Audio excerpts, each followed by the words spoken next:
Bonjour à tous, aujourd'hui je vais vous faire une chronique un petit peu courte parce que je vais vous parler d'un livre que j'ai pas fini de lire mais que je trouve tellement génial que j'ai envie de vous en faire un résumé dès maintenant.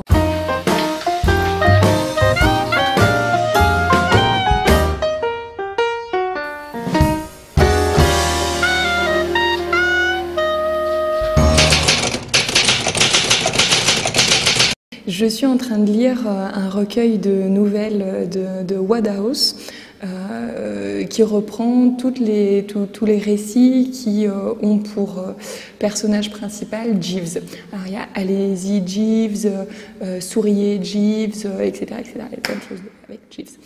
Alors pour vous replacer un petit peu le contexte, Wodehouse, il est né à la fin du 19e siècle, si je ne me trompe pas.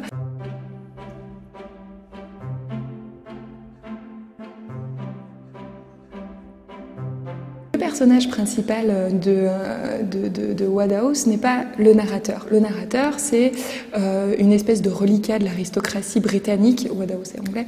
Il est l'aristocratie en désuétude, c'est-à-dire que c'est un rentier qui vit dans son petit hôtel particulier au cœur de Londres et il a un majordome pour l'aider dans sa vie quotidienne parce qu'en fait, il se trouve que ce narrateur est quelque peu manche.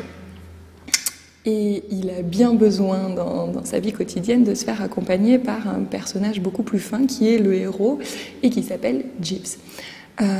Alors, le personnage, le narrateur est rentier, donc il joue beaucoup, il parie beaucoup, les courses de chevaux notamment.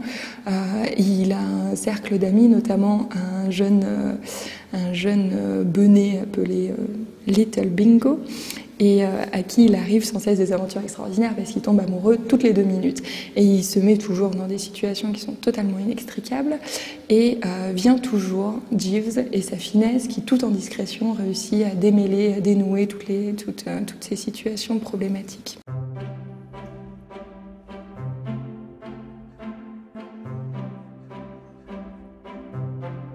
Alors, c'est britannique et c'est l'exemple même, c'est le symbole, c'est tout le symbole de l'humour anglais. C'est vraiment très très drôle, c'est écrit avec beaucoup de rondeur. Il y a des phrases extrêmement incisives qui font mal, mais qui sont dites avec tellement d'élégance, tellement de finesse. Alors pour ce qui concerne la bibliothèque, on a principalement des recueils, mais je vous les conseille fortement.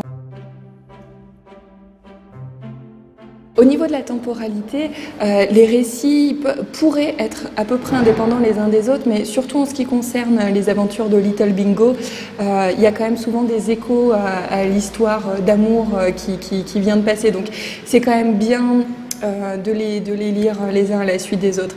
Et notamment, s'il y a une chose qui est importante dans cette temporalité, c'est que le narrateur a une tante acariâtre épouvantable, et du coup, c'est vraiment au fur et à mesure de la lecture des nouvelles qu'on s'enfonce toujours plus loin dans la méchanceté et la lourdeur d'une tutrice abominable. Donc oui, c'est bien de les lire quand même les uns à la suite des autres. Voilà, pour cette petite chronique très très courte, je vous remercie de nous avoir suivis et continuez de vous abonner. Le nombre est toujours en pleine explosion et ça nous ravit. Merci à vous.